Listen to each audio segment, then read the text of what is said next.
Halo, Assalamualaikum warahmatullahi wabarakatuh. Bersama saya kembali Muhammad Tommy Adrianto, konten kreator Bola Bung Tommy. Pada kali ini saya akan membuat suatu video yang berkaitan dengan sepak bola, yaitu akan membahas tentang masalah program naturalisasi untuk timnas Indonesia. Nah, dalam beberapa waktu yang lalu kembali terjadi perdebatan mengenai masalah program naturalisasi ini, dan bahkan ada yang mengatakan bahwa sebaiknya program naturalisasi ini dihentikan.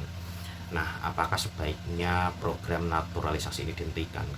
Nah, kalau menurut saya bahwa untuk menghentikan program naturalisasi ini adalah suatu pernyataan yang tidak tepat, dan saya tidak setuju, karena dengan adanya naturalisasi ini artinya PSSI mempunyai banyak pilihan pemain, dan pemain tersebut tidak hanya yang berasal dari pemain lokal, namun juga adanya pemain diaspora, yang mana pemain-pemain diaspora ini tentunya juga mempunyai hak untuk memperkuat tim nasional Indonesia, karena mereka mempunyai darah Indonesia dan tentunya mempunyai keturunan dari garis nenek atau kakeknya, dan juga garis dari orang tuanya, dan artinya dia berhak untuk membela tim nasional Indonesia.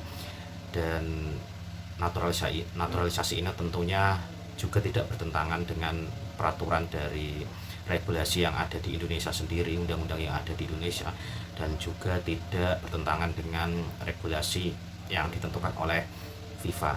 Nah, jika tidak ada regulasi yang tentang atau yang dilanggar, maka pemain-pemain tersebut berhak untuk memperkuat tim nasional Indonesia. Nah, dengan adanya naturalisasi ini justru memperkaya PSSI untuk memilih pemainnya yang benar-benar berkualitas, dan ini harus dimaksimalkan sebaik mungkin. Dan dilihat dari pemain lokal yang menurut saya memang jumlahnya banyak, dan kita tidak kekurangan banyak atlet. Nah, namun kita masih kurang atlet yang benar-benar berkualitas untuk bersaing baik itu di Asia maupun di dunia. Nah, mungkin untuk skala regional yang berada di Asia Tenggara, mungkin pemain-pemain lokal kita mampu untuk bersaing. Nah, namun ketika sudah berada di level Asia maupun berada di level dunia, kita selalu kesulitan.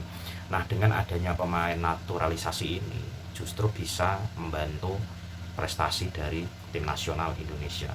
Nah, faktanya dan realitanya itu dibuktikan dari timnas senior, yang mana kita sekarang berada di peringkat FIFA 130, yang mana sebelumnya kita berada di peringkat 170.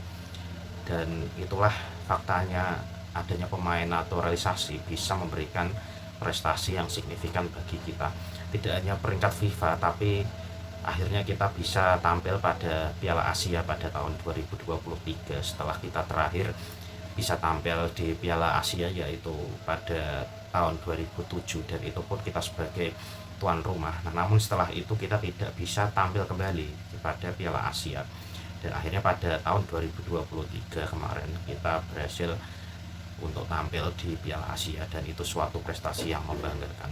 Nah, saat ini kita juga berhasil mencapai ronde ketiga kualifikasi Piala Dunia 2026, yang sebelum-sebelumnya faktanya kita belum pernah sampai ke posisi seperti ini, yaitu ronde ketiga kualifikasi Piala Dunia 2026. Nah, itu karena menurut saya adalah sumbangsih dari pemain-pemain diaspora, pemain-pemain naturalisasi yang mengangkat prestasi dari timnas senior.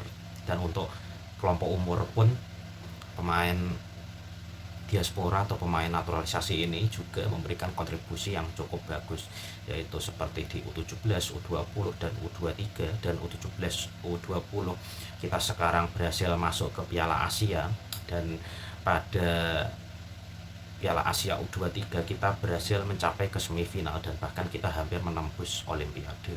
Nah, itulah kontribusi dari program naturalisasi ini, sehingga tim nasional Indonesia ini bisa meningkat prestasinya. Nah, dan tidak tepat jika saya kurang setuju jika naturalisasi ini dihentikan, karena memang PSSI harus mendayagunakan semua sumber daya manusia yang ada, dalam hal ini adalah atlet sepak bola, pemain sepak bola, dan kita harus memaksimalkan pemain-pemain ini baik yang ada di dalam negeri maupun yang berada di luar negeri, dan kita pilih mereka yang terbaik yang memang benar-benar berkualitas untuk memperkuat tim nasional Indonesia, dan itu harus dimaksimalkan.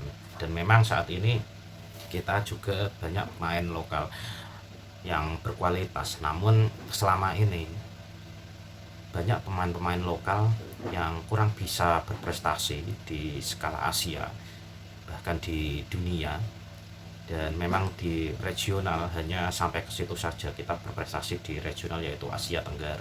Nah, namun di Asia Tenggara pun contohnya adalah Piala AFF, kita belum pernah mendapatkan gelar sama sekali. Nah, oleh karena itu dengan adanya program naturalisasi ini diharapkan bisa meningkatkan prestasi tim nasional Indonesia untuk bisa bersaing di Asia dan di dunia. Nah, memang PSSI saya lihat antara program naturalisasi dan program pembinaan usia dini ini sudah berjalan dengan seimbang, dan mereka sudah menjalankan kedua program ini secara bersamaan. Dan artinya dengan adanya program naturalisasi ini, PSSI tidak merupakan pembinaan usia muda, dan hasilnya pembinaan usia muda yang sudah dilakukan oleh PSSI adalah di tim nasional Indonesia kelompok umur dari U17 sampai U23 kita bisa bersaing di Asia, dan kita bisa masuk di Piala Asia untuk semua kelompok umur. Nah, inilah yang harus kita perhatikan untuk program naturalisasi, karena memang program ini cukup berhasil, dan program ini mungkin awalnya adalah sebagai program jangka pendek dan menengah, namun jika kita melihat bahwa ini adalah berkah yang harus dimaksimalkan, dan kita kelimpahan potensi pemain baik itu yang berada di dalam negeri maupun yang ada di luar negeri, nah itu harus kita maksimalkan, dan kita harus mencari pemain-pemain terbaik yang berkualitas, yang pantas untuk memperkuat tim nasional Indonesia. Nah, untuk pemain lokal sendiri, dengan adanya pemain naturalisasi ini justru mereka bisa meningkatkan standar permainannya, dan justru dia bisa meningkatkan permainannya agar bisa setara dengan pemain naturalisasi ini. Nah, oleh karena itu untuk masalah pemain naturalisasi ini seharusnya tidak menjadi perdebatan, dan ini sudah menjadi program yang mana harus dilaksanakan terus-menerus apabila memang ada pemain yang lebih berkualitas. Nah, tim nasional ini adalah tempatnya pemain-pemain terbaik yang seharusnya ada di sana untuk memperkuat tim nasional Indonesia, karena nantinya mereka bertanding untuk membawa nama besar negara kita, bendera Indonesia ini, sehingga yang ada di sana harus yang benar-benar terbaik, tidak melihat apakah berasal dari pemain lokal atau pemain yang berasal dari luar negeri, diaspora atau keturunan. Nah, selama mereka masih berhak untuk memperkuat tim nasional Indonesia dan tidak melanggar peraturan dan undang-undang yang ada, baik undang-undang yang ada di Indonesia maupun peraturan yang ada di FIFA, mereka juga berhak untuk memperkuat tim nasional Indonesia. Dan di sini tidak boleh ada diskriminasi, apakah harus pemain lokal atau pemain diaspora, keturunan atau naturalisasi yang boleh membela tim nasional Indonesia. Selama mereka memberikan kontribusi yang bagus dan kualitasnya juga bagus, kenapa tidak untuk membela tim nasional Indonesia. Nah, itulah yang harus dipahami, dan mungkin pendapat-pendapat mengenai program naturalisasi ini dihentikan, mereka yang berbicara seperti ini tidak begitu paham mengenai perkembangan sepak bola Indonesia. Dan mungkin juga masalah untuk pembinaan usia muda itu sudah dijalankan oleh PSSI, dan ini beriringan dengan adanya program naturalisasi. Dan semoga dengan adanya program naturalisasi ini juga nantinya bisa membawa Indonesia ke Piala Dunia 2026, dan kita beberapa langkah lagi bisa mencapai Piala Dunia. Dan semoga, saya harap program naturalisasi ini tetap harus dilaksanakan dan jangan dihentikan, karena memang kita mempunyai banyak pemain yang melimpah, tidak hanya di Indonesia namun yang ada di luar negeri. Nah, oleh karena itu PSSI harus bisa memanfaatkan kelebihan ini untuk meningkatkan performa dari tim nasional Indonesia. Nah, oke, mungkin begitu saja dari saya, dan sampai jumpa lagi pada video-video saya berikutnya. Saya Muhammad Tommy Adrianto, konten kreator Bola Bung Tommy. Wassalamualaikum warahmatullahi wabarakatuh.